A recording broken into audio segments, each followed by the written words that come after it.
Hello students, my name is Anshu Singh और आज से मैं आपको बायोलॉजी पढ़ना सिखा रही हूँ।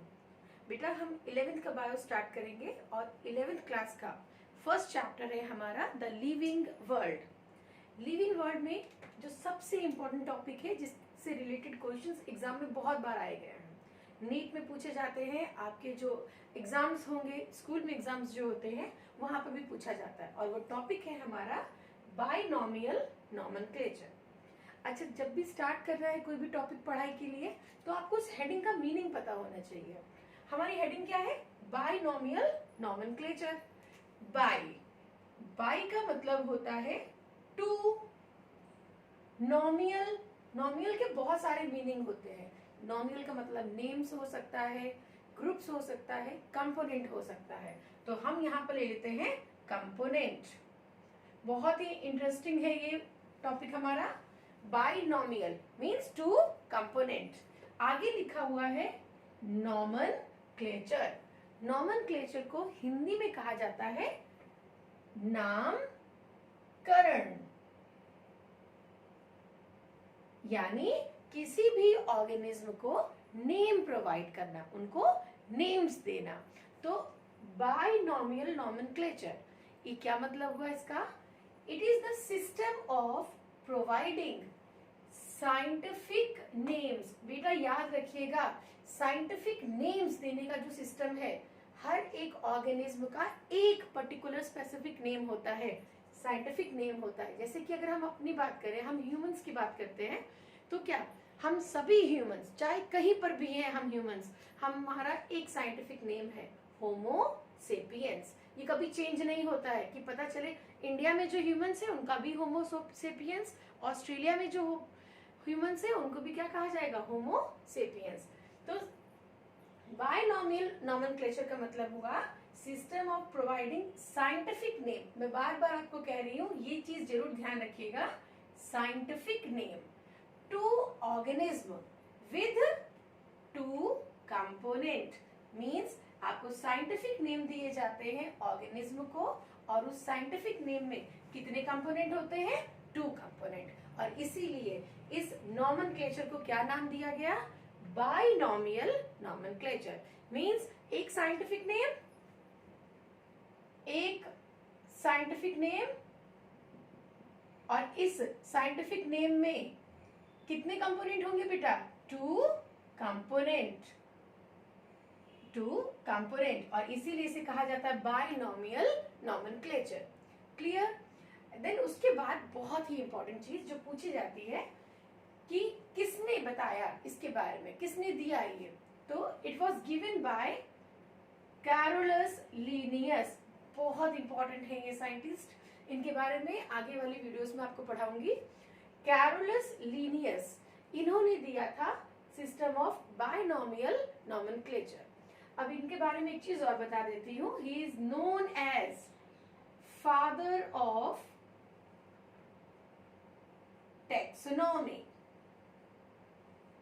Very important, father of taxonomy कौन जाना जाता है? Carolus Linnaeus. क्लियर? तो ये हो गया। एक बार रिवाइज कर लेते हैं। बाइनोमियल नॉमेनक्लेचर का मतलब हुआ the system of providing scientific names to an organism. हर एक ऑर्गेनिज्म को साइंटिफिक नेम देना और एक साइंटिफिक नेम में कितने कंपोनेंट होते हैं? Two component. और इस सिस्टम को क्या बोला जाएगा? Binomial nomenclature. अब किसने दिया था इसको? कैरोलस लिनियस ने। अब बेटा हम जब भी किसी को नेम्स दिए जाते हैं तो कुछ रूल्स को फॉलो किया जाता है। सो नेक्स्ट हमारा टॉपिक है रूल्स फॉर साइंटिफिक नेम।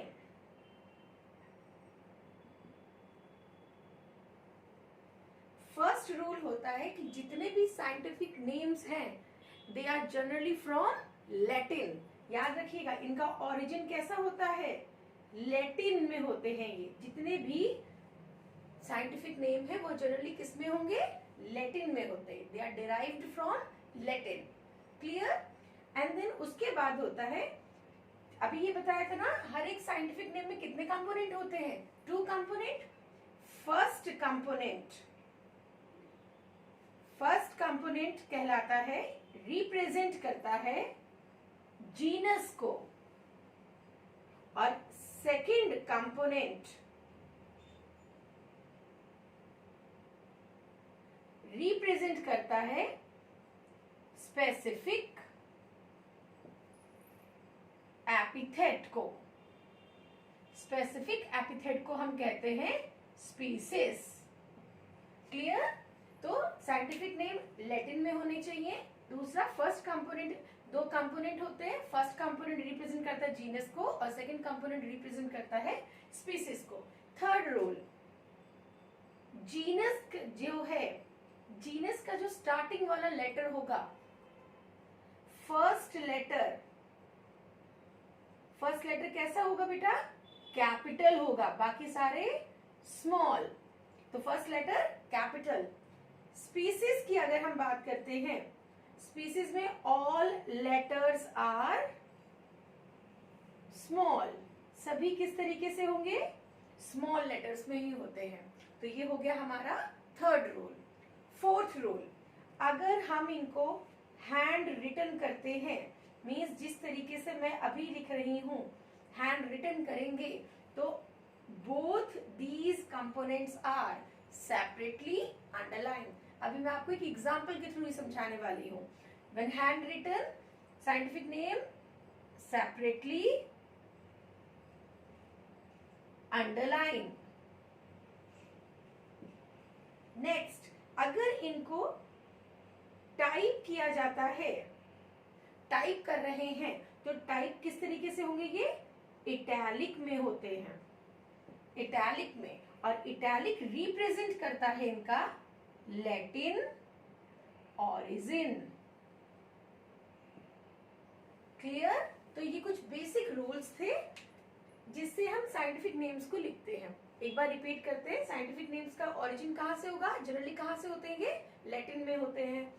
दो कंपोनेंट होते हैं, फर्स्ट कंपोनेंट रिप्रेजेंट करता है जीनस को और सेकंड कंपोनेंट रिप्रेजेंट करता है स्पीसीज को या स्पेसिफिक एपिथेट को। जीनस हमेशा फर्स्ट लेटर जो होगा जीनस का कैपिटल, बाकी सारे स्मॉल, स्पीसीज सारे स्मॉल। हैंड रिटन जब भी होंगे तो हम इनको सेपरेटली अंडरलाइन करेंगे, और अगर टाइप करेंगे तो इटैलिक में होंगे, और लैटिन ऑरिजिन को ये रिप्रेजेंट करते हैं। अब हम यहाँ लेते हैं एक एग्जाम्पल। हमने एग्जाम्पल ले लिया मैंगो का। मैंगो, मैंगो का साइंटिफिक नेम होता है Mangifera indica. Mangifera indica, Mangifera indica. दो कंपोनेंट है, फर्स्ट कंपोनेंट ये किसको रिप्रेजेंट कर रहा है? जीनस को, और सेकंड कंपोनेंट किसको रिप्रेजेंट करता है? स्पीसीज को। फर्स्ट लेटर जो होगा जीनस का हमेशा कहां से स्टार्ट होगा? वो कैपिटल लेटर से स्टार्ट होता है, ये कैपिटल लेटर होगा। बाकी सारे कैसे हैं? स्मॉल लेटर्स में हैं। ये हमारा रूल था। नेक्स्ट रूल था, अगर हम हैंड रिटन करते हैं, जैसे मैंने अभी लिखा, तो क्या ये मैंने करेक्ट लिखा है? बिल्कुल नहीं, ये गलत है। ये कब सही होगा? जब हमने इनको सेपरेटली अंडरलाइन किया है। तो जब हैंड रिटन होंगे, मैं देखिए बार बार आपको रिपीट करती हूँ, हैंड रिटन, अगर हम खुद लिख रहे हैं तो हमको इनको सेपरेटली अंडरलाइन करना है। बुक में प्रिंट जितने भी नंबर है उनमें देखिएगा वो अंडरलाइन नहीं होंगे, क्योंकि वो हैंड रिटन नहीं है। वो कैसे हैं? वो टाइप होते हैं। और जब टाइप होंगे तो किस तरीके के होंगे? इटैलिक। इटैलिक का मीन्स थोड़ा सा टेढ़ा हो लिखे होंगे।